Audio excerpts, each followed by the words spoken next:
Just continuing my video on Queen Elizabeth II. Yes, what I was saying was if she did make profound political statements on issues of the day, that would be perceived as being politically biased. So that's why the Queen is, she's never withdrawn, and she's certainly not stupid. She's a very intelligent woman. But the reason she rarely makes outspoken statements is precisely not to cause a political constitutional crisis. Um, More now on what I actually think of monarchy. You know, I do sympathise with where Republicans are getting their argument from. And I must admit, there's been times when I've sort of flirted with the idea of republicanism. I thought, well, you know, they do make a fair point. These are people essentially born into privilege. They haven't earned it, they're born into it. Um, Basically, they're dictated royal on the grounds of what womb they come from. Um, and they're put into this life of it's not exactly a life of privilege. In fact, arguably, it's the opposite. In the case of the women, they have to abide by very rigid sort of codes on elegance and so on, and public duties. And the men are also under a lot of obligations. Male members of the royal family have to join the armed forces and so on, which other British men don't have to do. So there are certain obligations and pressures the royal family face that um, are simply because of royals. And there's also, they do have a lot of wealth that comes from royal estates and so on, and is inherited down from various dynasties. And I can't tell you exactly where that wealth comes from, but there's no question about it. The Queen is well off. She's not the wealthiest person in Britain, not even in the top 20. I don't think she's even in the top 100, but she's well off. Um, and so is the royal household in general. As monarchs go, she's not even close to the wealthiest monarchs in the world. The King of Thailand is far wealthier. The Sultan of Brunei is far wealthier. So as monarchs go, the Queen is about average. With some other European heads of state that are have more humble means, so to speak. I believe the Spanish royal family have had to moderate their income somewhat. Now, I understand the Republican arguments that they have all this money and it seems like a life of privilege whilst a lot of people are struggling. But, you know, the Queen is patron of 600 charities and the royal family does do extensive charity work. There's no question about that. They do a lot more charity work and charity patronage than a lot of leading bankers who are a lot wealthier than the royal family. And I'm not saying they shouldn't do that, they should. But um, that's one thing. Also, I think Republicans are ignoring our history to an extent. I've tried to imagine a Republican Britain, the Republic of Britain. Um, there'd be several problems with that. Number one, currency conversion. Presumably, in a republic, you could no longer have coins with a head of state who is a monarch. So we'd have to change the coins, and surely that would be costly, the cost of conversion. Um, and there's benefits to the royal family from the tourism sector, for example. With the greatest of respect, people don't visit other countries for their respective royal families. And I mean that respectfully. You know, people don't go to Japan to visit the emperor. People don't go to Spain to visit the king and queen of Spain. But people do go to London and talk about the British royal family. They're arguably the most famous family in the world. Certainly the most profiled family in the world. The Windsors are an incredibly famous family. Um, and with that in mind, they are something of an industry within their own right. If you consider the amount of postcards, the amount of merchandise, okay, a lot of it's tack, but nevertheless, that does contribute a significant amount to the British economy, especially the London economy. So we can't underestimate that. Also, in royal households such as Balmoral, that's actually a very large workforce. When you consider people actually employed by the royal household, that goes into thousands of people. When you consider all the maids, manservants, footmen, um, merchandise, producers, it goes into thousands of people. So it's actually an employer in that sense. Um, like I say, the Queen is not above criticism. I have made criticism of her. Um, And she was certainly out of touch during that infamous week with Diana, as profiled in the film The Queen. Although at the same time, I think that was completely hyped up, and the Queen was right to maintain some level of dignity in that whole thing. But generally, I think she's a good monarch. There's times I think perhaps she should be more spoken on certain when certain tragedies occur, but on political issues, I don't fault her for not weighing in on those, but she can't, and that's what people have to remember. But Republicans say it costs the British taxpayer so much money, but they're forgetting that actually the majority of British taxpayers support the monarchy. So if people support it, they obviously don't resent their money being spent on that, if indeed it is. In fact, since 1992, there has actually been tax taken from the royal household. So it's not true that she doesn't pay tax. Um, People say, oh, she's Britain's biggest scrounger. Well, again, that's unfair. For someone her age, she's very energetic. She does a lot of work, actually. It may not be the work that you're thinking of, like sort of work you do, but it is actually work that involves a lot of energy and it is hard work. The number of um, charities she has to patronage, the amount of traveling she does. Um, when you look at the royal itinerary, if you just go to the royal website and look at the sort of royal itinerary, that's not the schedule of a lazy person. She's hardworking in that sense. Um, but it's sometimes the problem I have with some Republicans. I think they make valid points, and I will always defend their right to have a say, because we do live in a constitutional monarchy, a democracy, and Republicans must be allowed to have their say. Um, but some Republicans are just vitriolic. And then you get into all these conspiracy nut jobs who are like, oh, she's a member of Bilderberg. They're all part of the Illuminati. They want to take over the world. And there's been people have tried making comparisons with the British royal family and the Bushes, and then you'll come out with idiots saying she's a German. Well, she's not. She was born in London, and Queen Victoria was born in the Isle of Wight. So this claim about Germanic births is rubbish.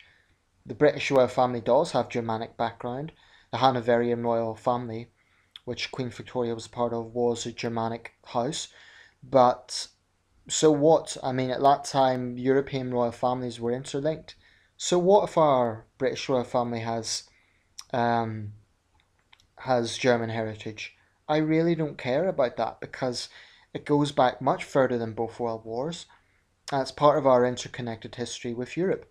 Queen Victoria was the grandmother of Europe. Um, so I've spoken about things I feel is good about the royal family. I do believe Republicans underestimate just how significant a royal role the royal family has in our history. I I just can't imagine this country if you take the royal family out of it. If you take away all those traditions, which are uniquely British. I know other countries have royal families, but some of these quirky traditions are very British in nature. And people love that. Tourists love it. British people, whether they admit it or not, they do enjoy watching these things. It's something that is central to our culture. And I believe taking away the royal family and all the associated traditions would be like taking a very fundamental thing away from this country. That's as British as a red telephone box, um, a cup of tea, you name it. It's so British. And I just can't imagine taking that away. Now, admittedly, there's times I do believe that our highest political officials should perhaps have more power. And that's not to say the Prime Minister doesn't have power, because he or she will have a lot of power. But sometimes I do look at presidential systems and I do think I could see some benefits to those systems. And I do sometimes think, well, maybe we should have a French or American style system. But then you can't have a monarch and a president, so that won't work out. Um, and I feel that's, yeah, I think when it's weighed up, this is fundamentally a royalist nation. And just in case anyone was wondering, we were actually a republic for a short time. We did have a little experiment with that. It was called the English Commonwealth, or the Interregnum. That came immediately following the English Civil War, or the wider conflict known as the Wars of the Three Kingdoms. Between 1649 and 1660, that period was known as Interregnum. And that was a period basically where both Cromwells were in charge of the country. And eventually, Oliver Cromwell began acting like a monarch anyway, and his coronation was essentially a royal coronation in everything but name. He may as well have been King Oliver I, because he acted like a monarch, and the worst sort of monarch at that. I mean, Cromwell is a hugely important figure in British history, and a very controversial figure with good reason on both sides. But basically, I find my reflections this year on the royal family, what I saw from my fellow countrymen and women was an overwhelming support for the royal family. And, Republicans have valid points, but in the end of the day, this is democracy. People want it, you know. Um, all the time online, if you see a video about the Queen, you will see a lot of vitriolic comments of she's a tax dodger, she's this and that. Um, Sometimes outright vitriol. I can understand legitimate criticism, but sometimes that criticism gets into very vicious personal attacks. And the interesting thing about that is celebrity Republicans who've stated pretty explicit Republican views, when they've met the Queen personally, they haven't changed their views, they remain Republicans, but they definitely moderate their views and they say they actually respect the Queen a lot as a person. I mean, Julia Gillard, the Prime Minister of Australia, is a Republican, although her country isn't, but anyway, she has been very respectful to the Queen personally, and she said that she has great regard for the Queen as a person. Helen Mirren, the actress who played the Queen in that film, she had Republican sympathy. She said when she met the Queen, she felt quite. Her views didn't necessarily change, but she definitely became. I think it does have an impact on people, and I just cannot. I mean, I actually do collect royal memorabilia, not because I'm a sycophant, not because I think they're superhuman or something, purely for historical reasons. I have all the cups and so on and posters, and that doesn't mean I think the Queen's above criticism. It's because I like history. And if the royal family ever does go, that stuff will be historic. I've actually got a mug from the coronation of King George V. Actually, sorry, I should say one of his jubilees in 1936. So that was interesting. If you have any questions about the British royal family, I'll try my best to answer underneath. My knowledge is pretty good. I don't know everything. I don't know everything about customs and so on, but I can certainly tell you something about history and dynastic sort of history. I'm at the moment I'm about 70-80% in favour of our royal family because I just can't see any major disadvantage to having them. And if there are problems in this country, there are much bigger problems. If these people want to take out issues on privilege, they should take it out on bankers and bonuses. The royal family, sometimes when people criticize welfare policies and so on, they attack the royal family, but they're forgetting the royal family are not responsible for those policies. It's government that are responsible for those policies. And I don't agree with everything the royal family does. For example, they censor comments on their channel. I think that's wrong. I think they should allow comments. But they have no political power anyway. So in the UK, and I want people to realise this around the world, we can criticise the royal family. There's absolutely nothing stopping us doing that.